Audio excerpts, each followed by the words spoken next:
Welcome to Who's Your Mother podcast, where we discover who we are as souls and mothers through Reiki, spirituality, and healing.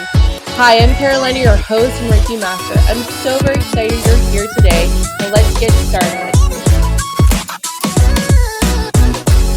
Welcome to Who's Your Mother's podcast. I'm Carolina, your Reiki master and host, and I'm here in person with actually one of my favorite people in the whole world. This is Mrs. Rachel Tran. I'm going to introduce you because you're too humble. So anyway, we're also very close friends, and ignore this mark. This mark is actually a very metaphor relationship because most of our relationship centers around parenting, and this black mark across the wall is very symbolic of what parenting is. You think you have all your stuff together, and then you turn around and you notice that your kid has marked on your wall with a permanent marker. Yeah, so and there you go. You don't have a magic eraser, so. No, I don't. I don't have to go to the Dollar Tree that's really now $1.25. So this might be the funniest podcast I've done so far. So Mrs. Rachel Tran is a woman of many things, but she's an expert in positive parenting. She's a parenting coach, but also she's a postpartum doula. And she is a well-known figure in motherhood and parenting here in Nebraska. Not only did you found the local baby wearing nonprofit, she's also has headed the La Leche League for Nebraska for multiple years. Not anymore, but yeah, in the past, I've just coordinated the leaders. That's all. Yeah, that's a big feat. And then also she is, you help with breastfeeding too. Yeah, La Leche League is an international breastfeeding support organization, and everything that La Leche League does is free. And so that was very near and dear to my heart. And in baby wearing. So that's how we met, like through baby wearing. And when Ollie was house call 5-6 years ago. I gave birth to Ollie December 11, 2016. Right. It had a very tough go right after. So you came to my house probably when he was less than 2 weeks old. I did. And I needed to learn how to baby wear because my anxiety was extreme. And so before we get into all of that, Rachel is actually my parenting coach, and she has transformed my marriage, and I would say transformed my relationship with my son, has provided a lot of space. It's really difficult, I think, for other people to hold space for me because I'm just like such a huge energetic being, and I'm also really intense. So for you to like be a grounding force and hold space for me to be vulnerable and go through like is really a feat. But so let's just dive in. So one thing that I particularly wanted to ask you to be on the podcast was because what I've learned with parenting is that a lot of effective good parenting is, and that can look a lot of different ways, but it really starts with reparenting yourself and getting out of and releasing the pain and the trauma that you were brought up with, so that you can be present and grounding for your own child. But so you have allowed. I mean, I have so many tools for healing myself, but when it comes to parenting, I just really don't know what the heck I'm doing. Like, and like, I just remember you telling me I just love that you've been through my entire journey. I've been so incredibly blessed to have you through the entire journey with Ollie. And you told me once, I was worried, I was struggling to exclusively breastfeed.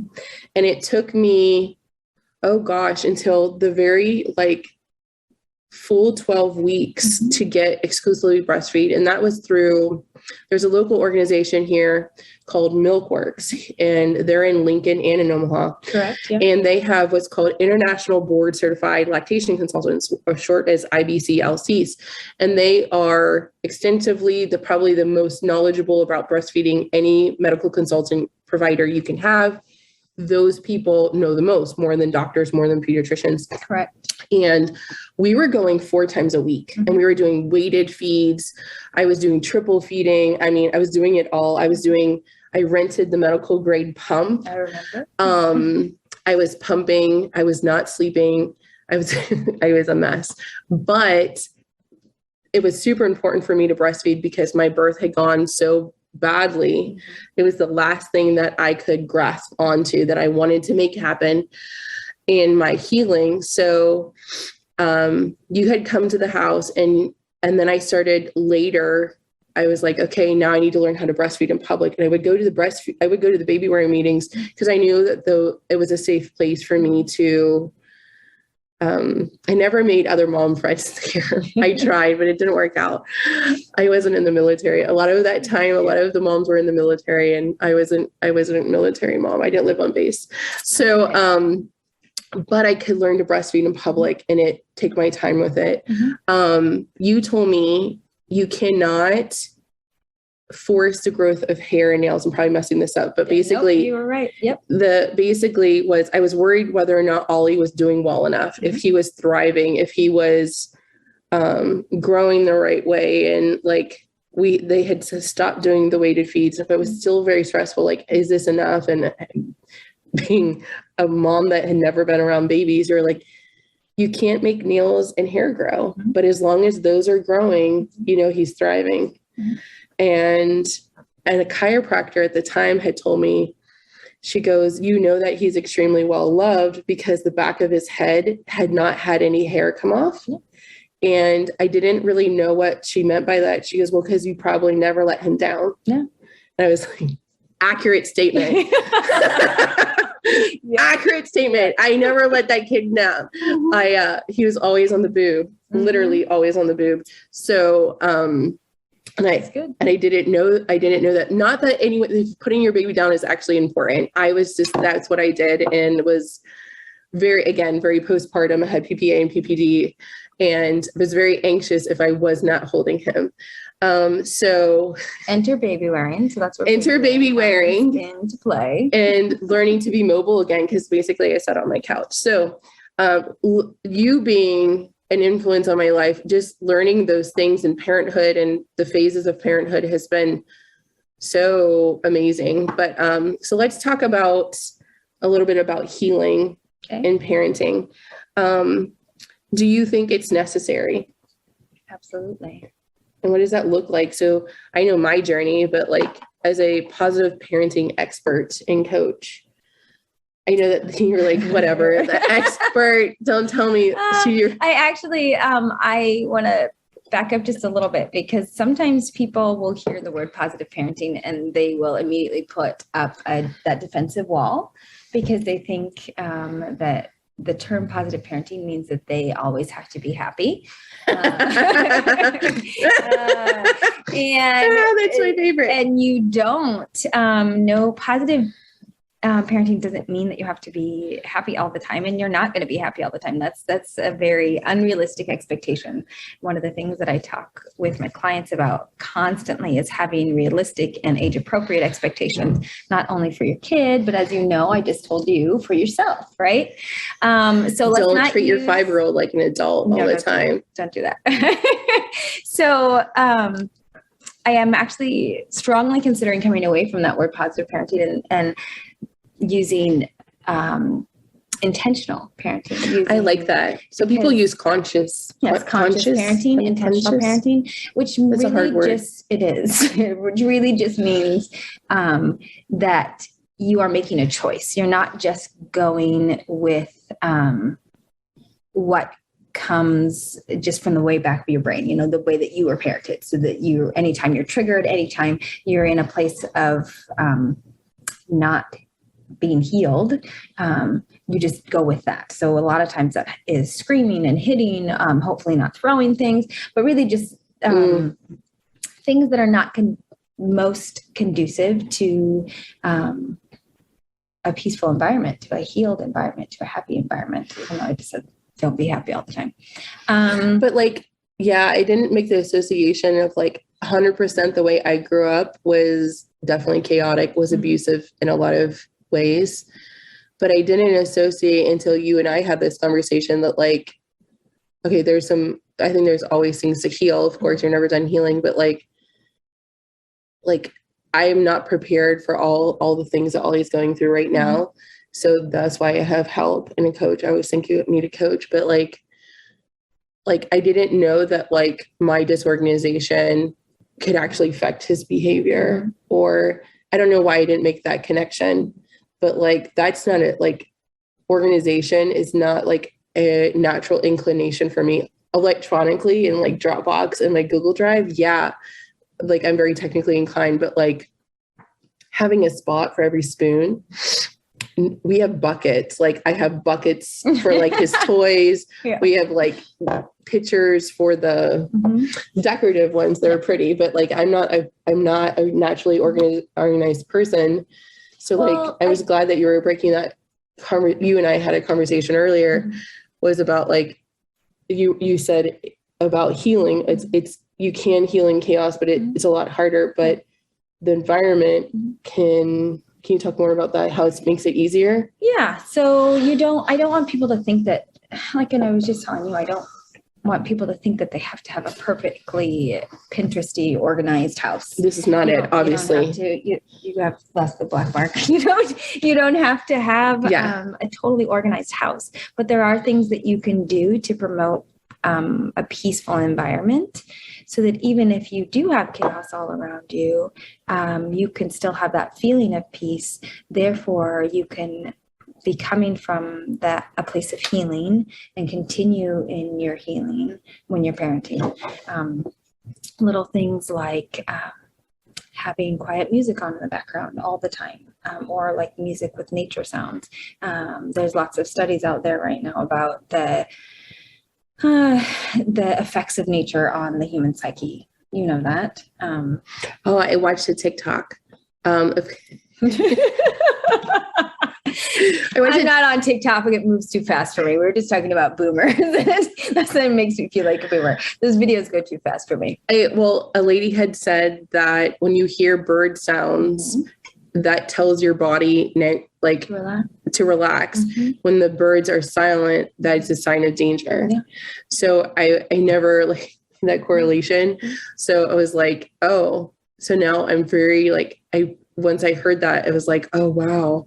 No wonder I like bird sounds like on the TV or whatever. But when I go outside to our little backyard, we have a huge nature preserve in the back. I just love hearing. Yeah, because it means you're safe. And turkeys. Your body is able. Well, turkeys. We do have lots of turkeys here. Turkey is a sign of abundance. Yes. Yes. We get a lot of them. I swear one of those turkeys was 4 feet tall. Those turkeys are effing massive. Yes. They're big. Yes. Effing massive. One of the little things that you can do to help you as a parent and to help you on your healing journey, maybe even if you're still in the trying to conceive process, is just find a video on YouTube, or you can put it on your phone, on Spotify or Pandora, whatever, with just some spring, or I say spring because we're recording this in spring, but nature sounds with instrumental music. Think about what the type of environment that you walk into when you go into a spa. Sometimes they'll have very I like their water movement. Music. Yes, water noises. Rain. Rainforest sounds. Yes. There's so many, and sometimes you can find like my favorite are like the Sotomayor music, where it's mixed in with the nature sounds. Yeah. So then there's like certain healing, like 528 hertz or like 728, depending on which one. My body doesn't like all of them.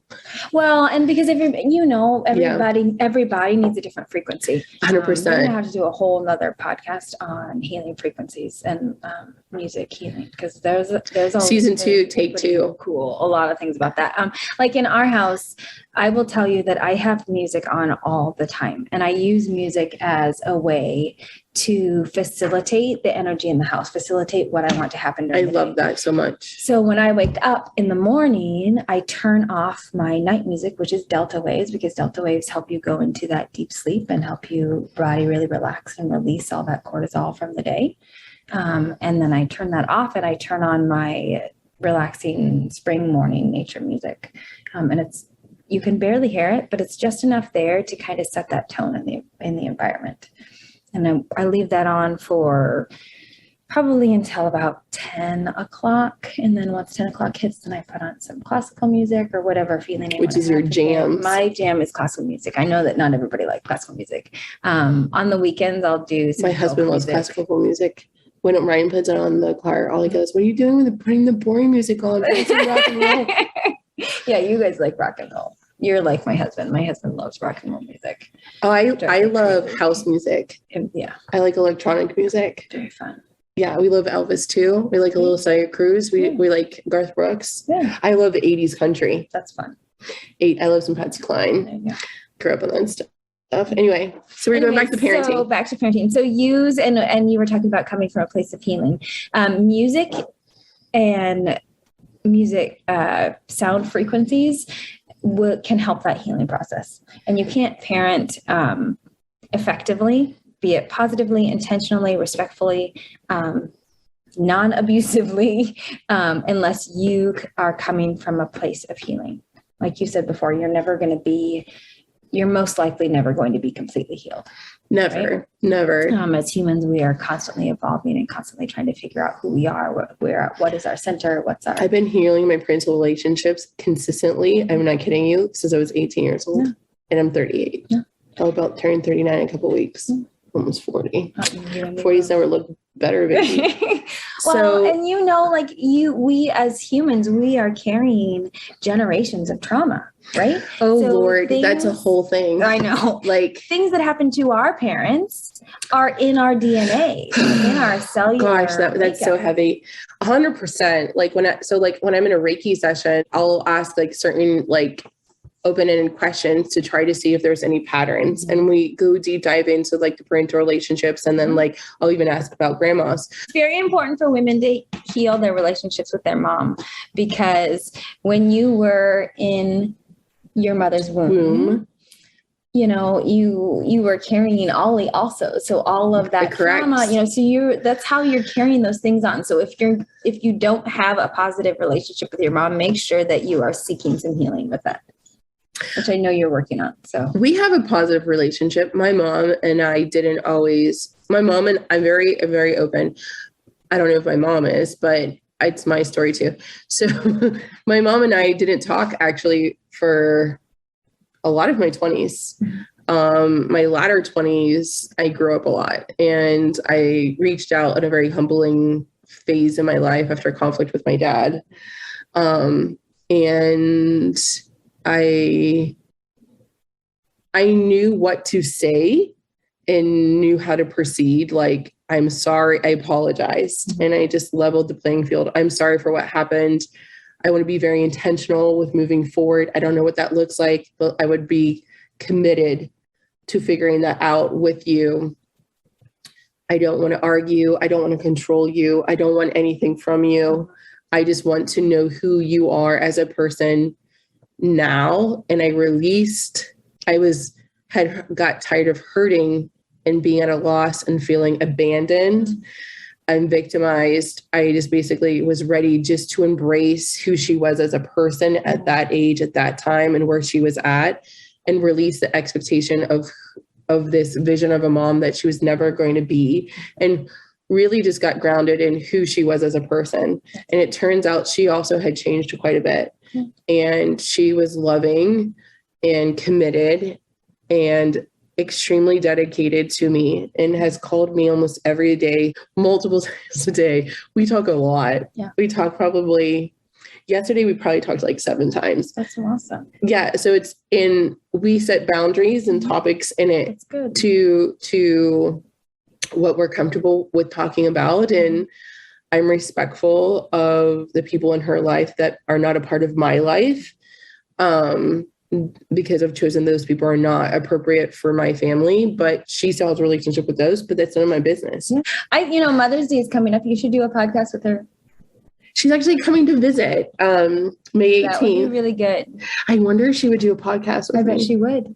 And you could do a mother-daughter podcast. That would be wild. You're my last episode for the season. That's really cool. I might do a bonus one. I'll ask her. Anyway, her name is Lois, and sometimes I call her Lois, and she knows it, and she doesn't get annoyed. but she also thinks I'm pretty great. So like we've healed a lot. Good. Now she doesn't speak to my brother and my sister, and that's none of my business, their relationship, but I accept my mom for who she is. And let me tell you, she's a kick-ass grandma. She's so funny. Her and Ollie are like two kids, and like they're funny together. He'll take my phone, and he knows how to use Siri now, and he'll call Grandma Lois, or like he'll call Ryan's mom, he'll call Mimi.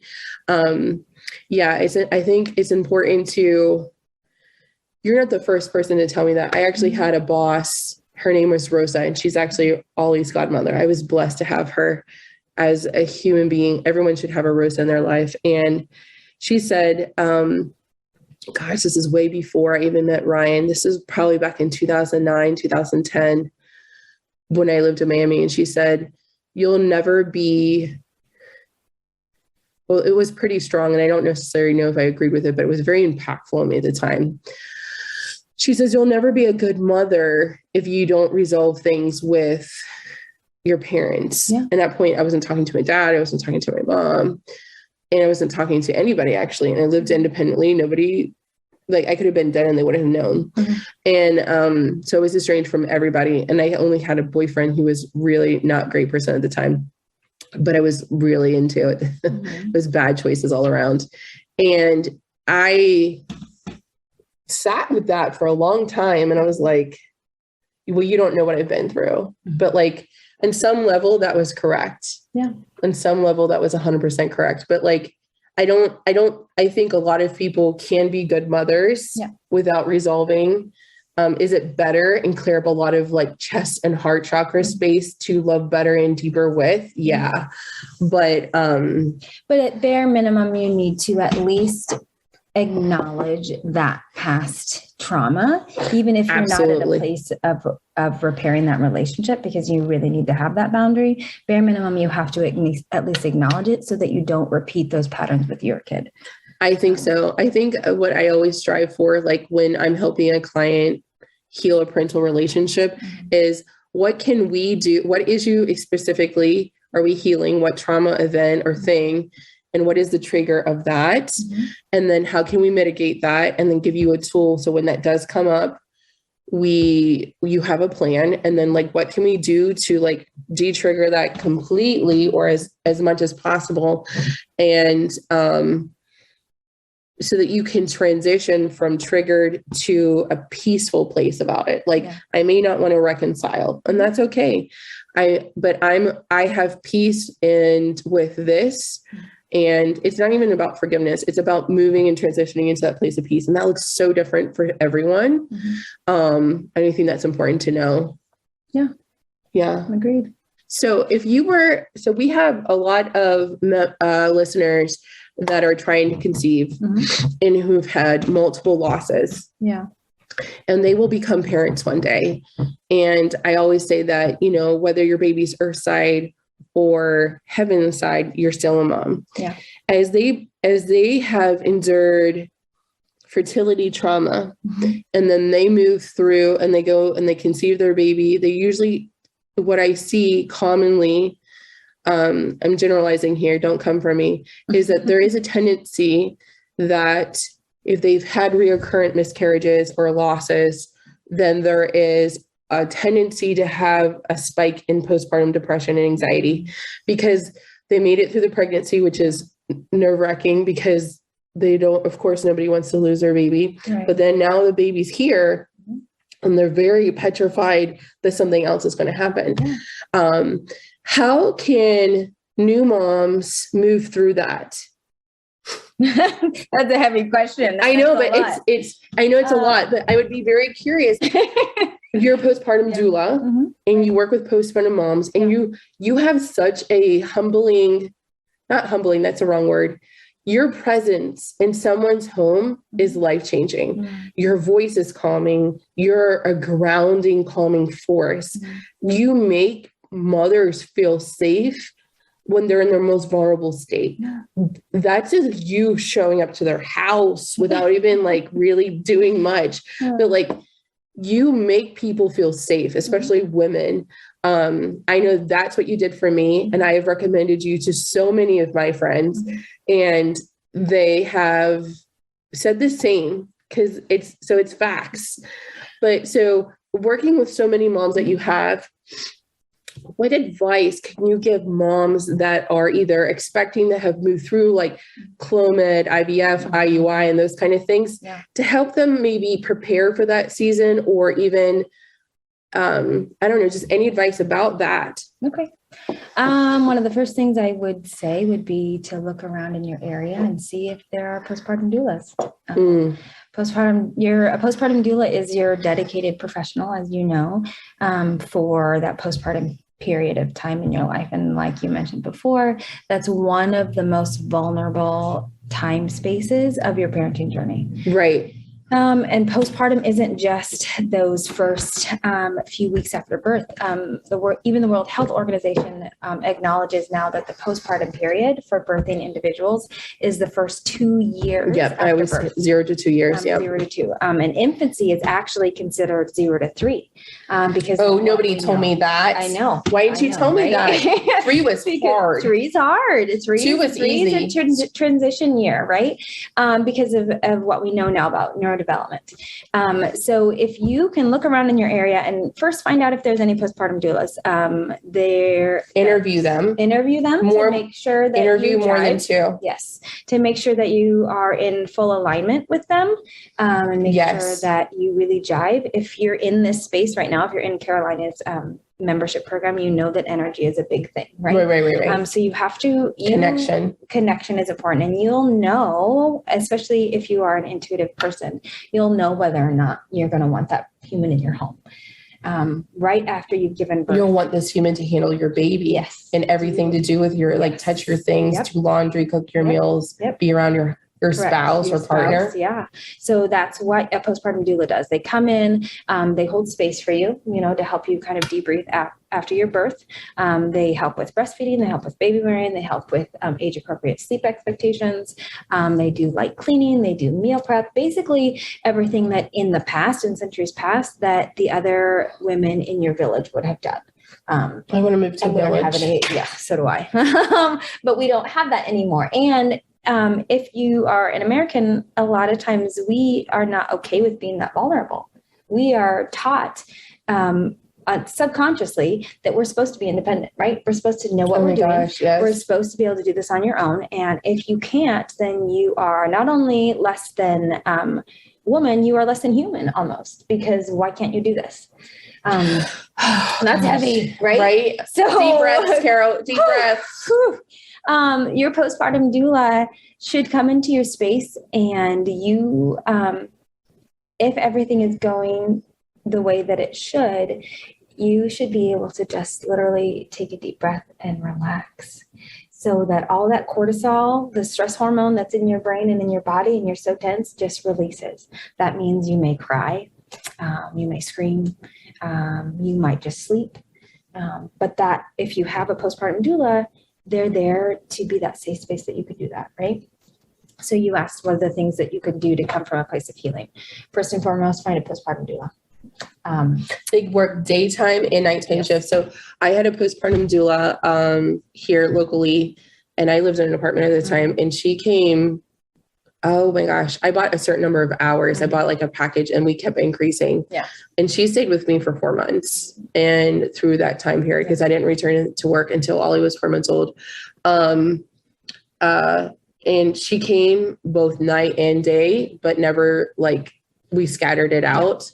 But there are another point about postpartum doulas that I wanted to point out. There are more and more organizations that are nonprofits that are providing these services to reduce gatekeeping, but also ensure that women of color, particularly women of color, are having support, because this is very much a postpartum doula service is definitely a privilege. It is. And that is that there are, like you mentioned, a lot of nonprofits that are popping up to kind of help combat that maternal morbidity rate, because a lot of moms are dying, especially moms In the U.S. In the U.S., disproportionately moms of color. Right. And it's because of physical things. A lot of times moms of color will have higher blood pressure and they don't recognize it. They just think, oh, I have a headache. Well, your postpartum doula she's not a medical professional, but she can say, hey, maybe you should check your blood pressure. And you could check your blood pressure and say, oh, it's high. Let's call your doctor, so that you don't then stroke out. Or Right. can say with your postpartum doula, they can say things like, that bleeding's a little bit too much. Maybe you should contact your physician.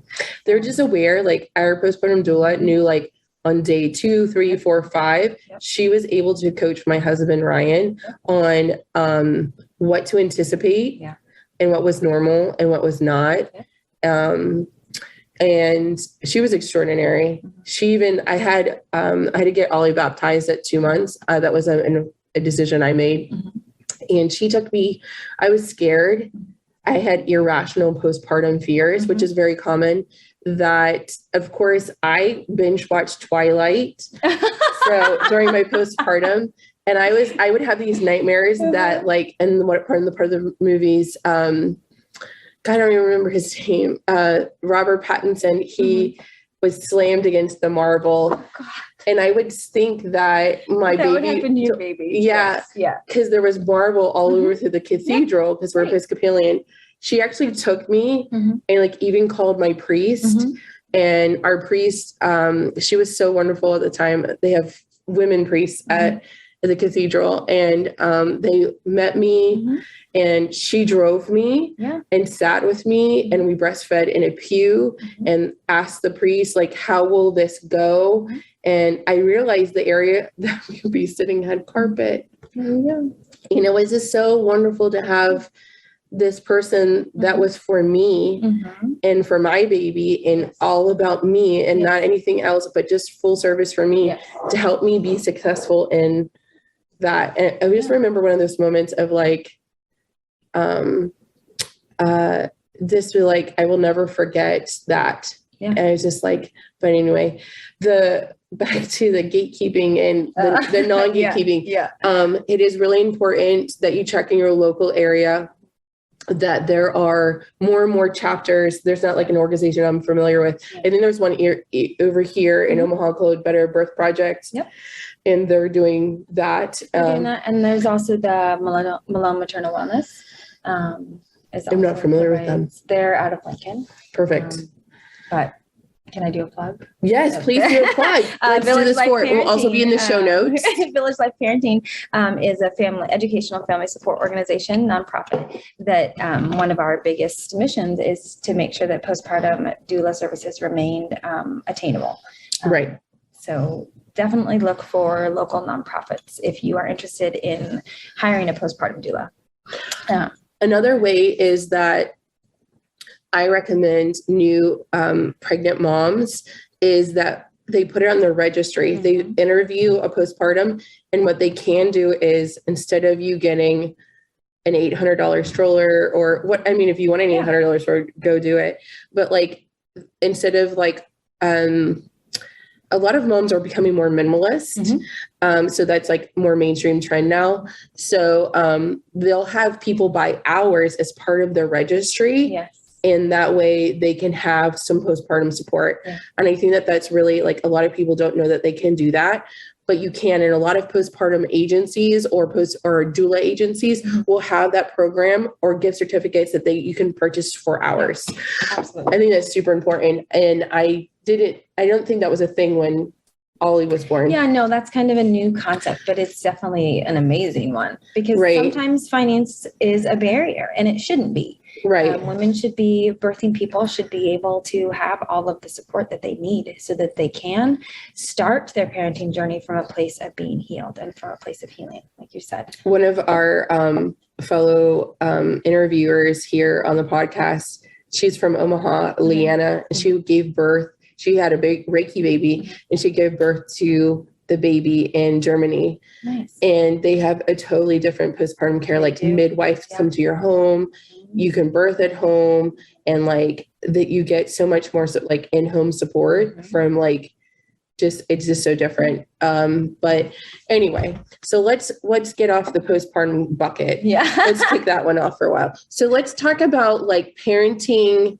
and parenting unity. Okay. Like, so for people who are maybe, I think awareness is some people don't always have awareness of what they're going through, and that's okay. But then they have like an aha moment and they're like, okay, there is a correlation between my kid's behavior and my parenting. I need help. Mm-hmm. But maybe the partner doesn't have that same awakening moment. What do we do so you have a partner that says, okay, this is an issue. I see the correlation. We need to move forward. But the other partner is either stagnant or not in agreement or is not willing to put in the effort. How does one bridge the gap between that? Because that's more of a marriage issue than a parenting issue. Do you have any advice for those kind of situations? If you can. Sorry for all the tough, heavy hitters. Okay, yeah. If you can hire a parenting coach, that is a way to go about doing that. If not, you could obviously seek marital counseling. But really, sometimes it's just a matter of communication. Voicing your concerns and being intentional. Remember, I said I wasn't going to call it respectful parenting. I said I was going to call it intentional or conscious parenting. So taking time with your partner, because most of the time you created that child with that partner, or you intended to create a child with that partner. So you are in life with this other person. Set aside a time when you can go and talk about your parenting journey. Go out on a date with them, whether it doesn't have to be romantic. Just say, hey, let's go meet at our favorite coffee shop, and get a notepad of paper and say, let's talk about what type of family environment we want to have. Let's talk about what type of child we want to raise. So write all those things down. And then you say, okay, how do we want to go about doing that? And really just having conversations. Sometimes it looks like setting aside time once a week where you guys can talk about it. Sometimes that's totally unrealistic, and it's just hey, let's have a never-ending text stream, or we text back and forth about these things. Sometimes it's maybe every Thursday night, it's your Thursday night date at home after you put the kid to bed. You're going to watch your show together, and then you just intersperse comments and you say, we're just going to talk about this. One of the biggest things that I can say to do is to set your absolutes. I know I've talked with you and your spouse about that. What are things that you both absolutely will not budge on? Maybe come up with a list of 3 to 5.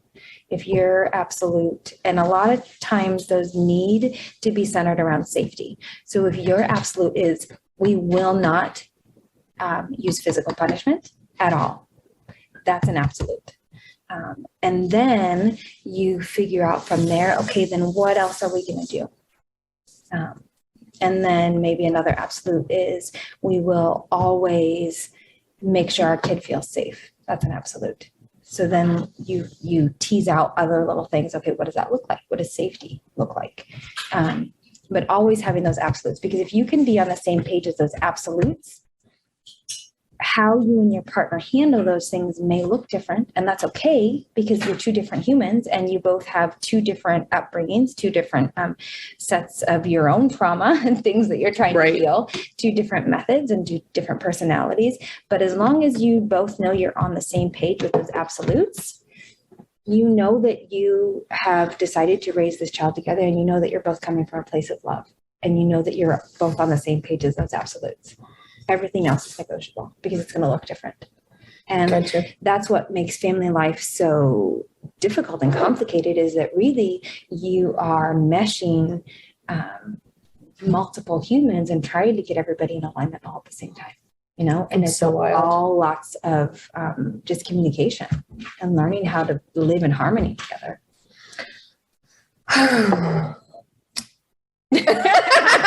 I know, and I make it sound a lot easier than it is. It's not an easy thing, but if you can come from, like you said, a place of healing, and figure out what healing needs to look like for you. Maybe healing is you have a Reiki master and you go to a Reiki session. Stop it. Shut up. Maybe healing for you means you have a set time to go out and walk in nature. So you brought it up. So you and I have done multiple Reiki sessions. Mm-hmm. What has Reiki done? We're going to pivot away from parenting. Let's talk a little bit about healing. Okay. So you have worked on a number of things with Reiki. How has Reiki impacted you? I'm going to be 100% honest. Before I met you, I had a very far off view of Reiki. I didn't have any idea what it was, other than I believed in it in the sense that I knew it was out there, and I figured, and I believed in it in the sense that humans are energy, so energy healing is a thing, right? But I had no idea that it would have as big of an impact on me as it did after our first session. I don't know if you remember our first session. That was hard. That was intense. We've done all of your sessions. Most of your sessions we've done in person. We've done a couple virtual, but you live locally, so I make you come here.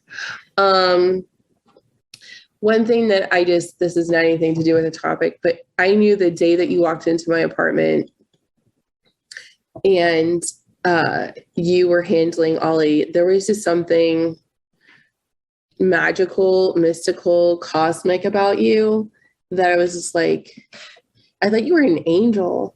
I don't know about that. I was in a very dark place after my birth. I was very violated with my birth, and I was lost. And it seemed like every person besides Ryan and the people we had hired and you came through a person we had hired, a referral of the postpartum doula, had like lost, like they vanished because people didn't know how to handle my extreme case of postpartum, or the trauma, or that Ollie was in NICU, all of these things.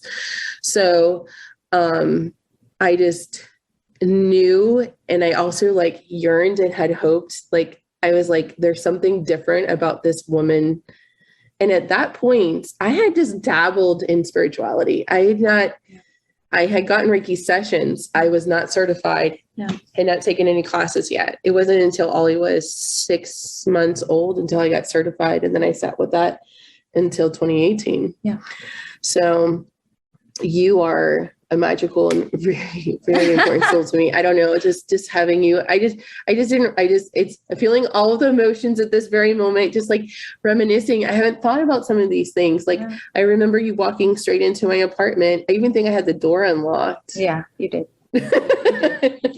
We live in Nebraska, so, you know. I just like had the doors unlocked so that way I wouldn't have to get up. Yeah. I think that's what it was. I didn't want to get off the couch, but I just thinking about like, wow, like you've been really a part of my journey with this small child, literally from the beginning. That's freaking wild, bro. Amazing. I'm blessed to have you. So when you've gotten Reiki, just because I know that this question hasn't been answered on the podcast, when you've received Reiki, what sensations have you felt in your body? Me personally, because I did have literal physical healing that needed to take place, and I had made a conscious choice to not go the pharmaceutical route. I knew there was going to need to be some other sources of healing. So I personally have literally had an uplifting of pain. I used to have a lot more pain than I do now. I don't have a lot of pain anymore. You were pretty consistent for a long time. Yeah. You were coming like once or twice a month. Yeah. Because again, we're humans and we have physical frail bodies. And so we have physical ailments. If you're in into the spiritual healing realm, you know that a lot of times those physical ailments are manifestations of emotional trauma and past generational trauma, which I believe that mine was a combination. So for me personally, a lot of physical healing has taken place. What did that feel like? Was it cold? Was it pulsating? Was it waves of warmth? And what did you experience? Waves of warmth would maybe be a good way to describe it. But also literal weight being lifted off. I remember that session. Things like being drawn out. Yeah, that does happen. So that was on the top part of your back. Yes. I remember that day. Yeah.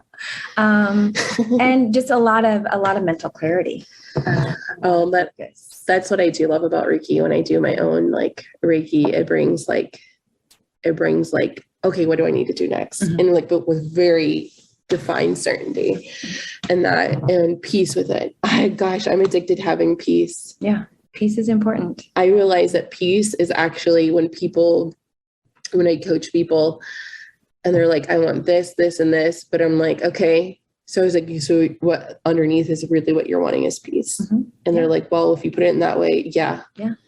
So because peace allows you to have capacity for joy, and stability and security. And that's really what most people want. And through that, then you feel safe to express your emotions. You feel, you can expand into holding space for others. You can start to explore hobbies and curiosities and passions. And that's where really the fruits of life are. I know that sounds really cheesy, but like as a person that's lived a very trauma-full life, boring. I didn't realize, like I kept saying, I just want a boring life, but really I just wanted a peaceful life. You just wanted peace. You wanted homeostasis. You wanted that's never happened. To not have to be constantly in fight or flight mode. Yeah, I think my mom still lives that way. That's hard. I think it's very difficult. Yeah. Do you feel like healing has effect on your whole family tree? Yes. How so? Well, another hard question. Yeah. As we said before, we don't realize that our body literally keeps the score of traumas, and it can be written into our DNA. Scientists are just now kind of delving into figuring out how to prove that to everyone, what a lot of people in the spiritual space have known. But it affects your family tree because hurt people hurt people. So if you are coming from a place of hurt, you are going to continue to perpetuate that hurt, even if it's not a conscious choice. It's just what's coming out. It's what's coming out of your energy, what's coming out in your actions. And again, you can love your kid to the moon and back. You can love them unconditionally. You can say that. And if you're still coming from a hurt place, you will hurt people hurt people.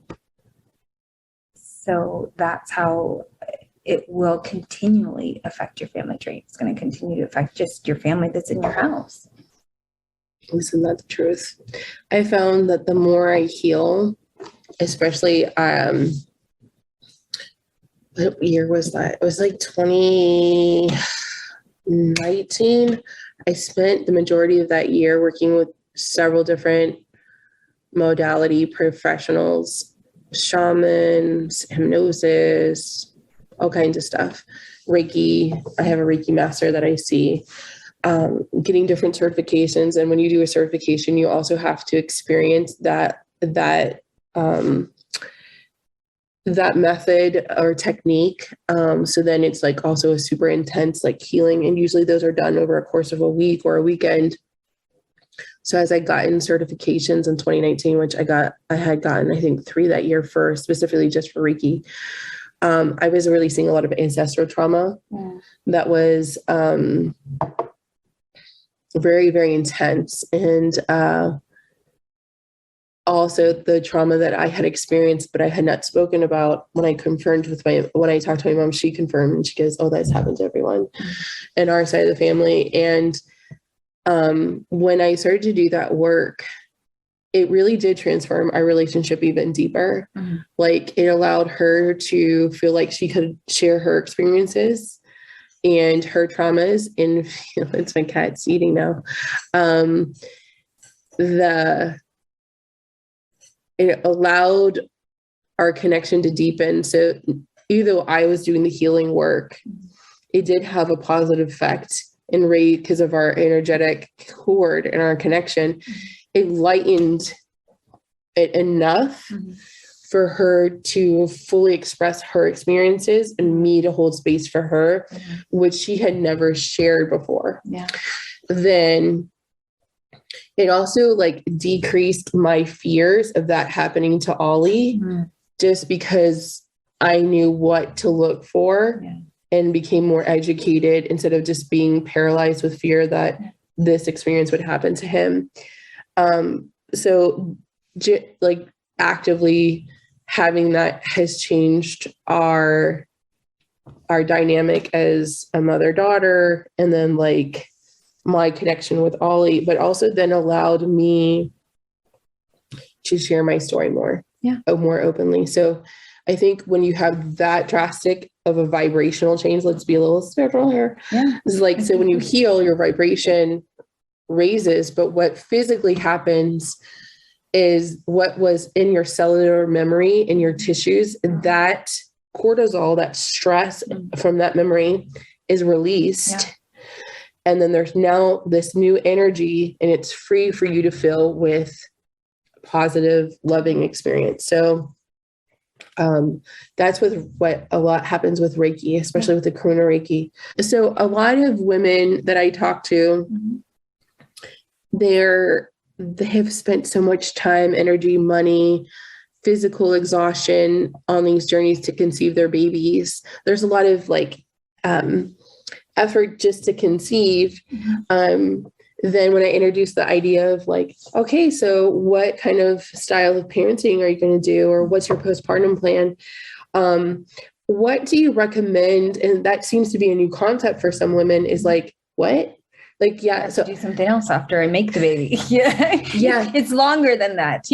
No, I think that is, but I think that's very fair. Like, I'm not going to let myself go that far. Like, it's very, very, like, it's a very protective thing for a woman to do. What is a great way besides just Google? Like, I didn't know when I had Ollie that there were parenting styles. I just knew that you could hit your kid or not hit your kid. And that's basically, like, I didn't know even how to bathe Ollie when he came home from the hospital. I didn't bathe him until the postpartum doula showed me how.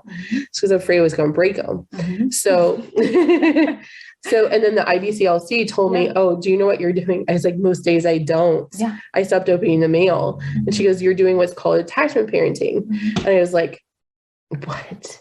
So like a style of parenting, I didn't know that was a thing. So it's not talked about unless you're like a parenting fiend. So how does one explore parenting styles? Well, you can literally Google parenting styles. You can also, what podcasts? You listen to so many podcasts. I do. And I can give you some to put in your show notes.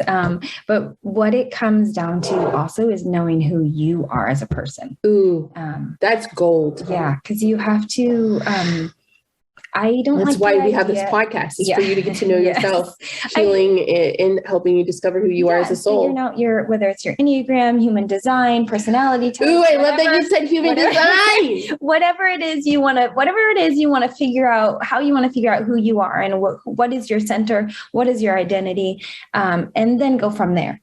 Because it's so true. Human design, we've talked a lot about on this program. What are you? I have no idea, actually. We've never done human design. I am a very simple person. I go off of introvert or extrovert. That's it. Okay. I'm an extrovert. I'm an extrovert. I get my energy from being around people. I am very, very tired if I spend a day at home by myself. Some people need that time, like my second child, my daughter. She is an outgoing introvert.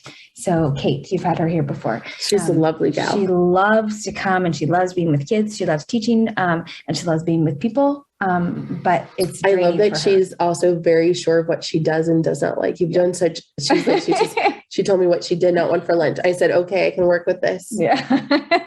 So what parenting styles, you have to know who you are. So if you haven't figured out who you are and what your center is, and what your identity is, do a little bit of self-work during that preconception phase when you're trying to create this new human. Because once that new human comes, you have their emotions to help balance and their needs to help sustain also.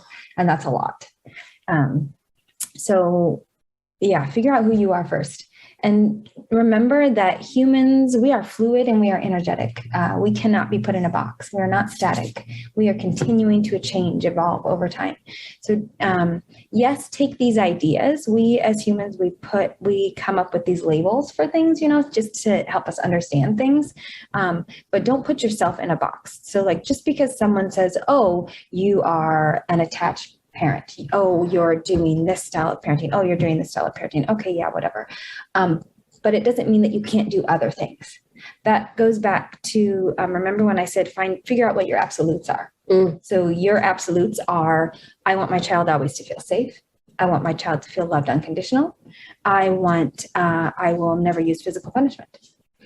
So if those are your three absolutes, then you have to figure out, okay, how am I going to jive with this kid? If you end up with a kid that's neurodiverse. I just had a breakthrough. What? I'm listening to you and I'm like, I'm going through a struggling phase with Ollie. And I realized it's been 1 year this month.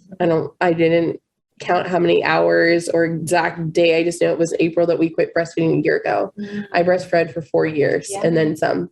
So I realized that since then, our relationship has been entirely different. Yeah. Because you haven't figured out who you are and he hasn't figured out who he is separately. If you are a breastfeeding parent, once you have completely weaned, you're going to go through that period of time that's a little bit volatile, a little bit chaotic. Oh my gosh, this explains so much. Now you have to figure out who you are. I used to solve everything with my boob. Yep. Mm-hmm. If he was unhappy, that's appropriate. I would just be like, you're hungry? Boob. Have some milk. Are you mad? I said, have some milk. Yep, exactly. I was like, I worked hard for this. Yeah, let's keep doing it. I was like, I was amazed. I was like, I may be heavy, but I made human and my body kept producing milk. Exactly. I was like, wow, this is like a superpower for 4 years to produce milk. Mm-hmm. Yeah, go Tatas. Yeah. So, don't you have a Reiki and breastfeeding group too? Or? I have a Reiki meditation to help breastfeeding. I was very passionate about breastfeeding for a long time. I think fed is best. Like I don't feel like, some people can't breastfeed or they choose not to. That's okay. Or I actually had a coworker who had one of her close friends exclusively pumped. Mm-hmm. And they did that intentionally, not that they couldn't lapse or anything like that, but they were very like controlled type of personalities. And they wanted to have like bricks in their freezer and they wanted to know exactly how many ounces every baby was like the baby was taking every serving. And I remember, Ollie was like 10 months and he would be chugging at the boob and they're like, how many ounces? I was like, he's more of a snacker. Yeah. Like, and he's not like, he's like, and I would eat an avocado a day because I was obsessed when you put the milk in the fridge of how much fat was up there. Mm-hmm. I used to think nobody told me this, but I was convinced if I ate an avocado a day, I would get really fatty milk so I could have a really fat baby. And he had be like roly-polies. Sorry. That's okay. I just thought that was really, I thought it was super fun. Yeah. What was the original question? I forgot. We're talking about breastfeeding, Tatas. Oh, we saw so that it was volatile after they wean. Oh yeah, sometimes yeah. Oh, and we were talking about how can parents figure out parenting styles. Yeah. Oh, that was the original question. There we go. Podcasts, books, parenting groups. Literally Google or Brave or DuckDuckGo, whatever your. What's DuckDuckGo? DuckDuckGo is a secured private internet search engine. So if you are tired of things being censored or tired of targeting ads, look up other browsers besides Chrome. Or besides Google. I use Google for everything. Yeah, everybody does. A lot of, well, not everybody, a lot of people do. I use personally, this is a side tangent, I use Google for things that I want to be intentional about getting targeted ads. So if I'm interested in a product or interested in something, and I know that if I search it through Google and I want to find out who else, what other companies do that, I'll search it through Google. And then sure enough, on my social media, I'll start getting other ads with like things. If it's something that I'm like, I don't necessarily want that, and I want some uncensored results, I will go to a secured browser like Brave or DuckDuckGo or Firefox Private, and search it through that way. You're so mindful. I try to be. I like that. So I want to know how people can get in touch with you. Where can they find you on the wild internet? How can they find you? They can Let's find you, Rachel. Oh no. They can look at Village Life Parenting on Instagram or on Facebook. You can look at villagelifeparenting.com, or it's right, you do have a new website. It's true. You do have a beautiful website. Or you can literally just email villagelifeparenting@gmail.com. And you have a free parenting Facebook group. Yeah. You have over 1,000 people worldwide in that group. It's something to be super proud of. Yeah, we in Village Life Parenting Community, our mission is to literally provide that village that everybody always talks about needing as a parent, but nobody knows how to create it. So we are a safe space for parents to come and pose their parenting questions. We are non-judgmental. And I know that sounds like an oxymoron on the internet. No, but truly it's a great space. We, in our however many years of existence, we've never had hate posts. We've never had threads that we've had to shut down. We've literally There's no never even once. If you're a Karen, don't come. We are very intentional about providing non-judgmental support and resources. And everyone that's there has a different level of experience, and they all come from different walks of life. Literally, the only thing that connects us is our desire to be intentional and respectful. I love that. So many great things we've discussed today. A lot. I want to thank you for your time, your presence, your role in my life and parenting journey. And Ollie calls you his best friend. So, and he's pretty great. All my ladies in the Divine Feminine Fertility Collective, which is my monthly membership plug, love him too, because he gives them Reiki. So thank you for listening, and we hope you have a great day.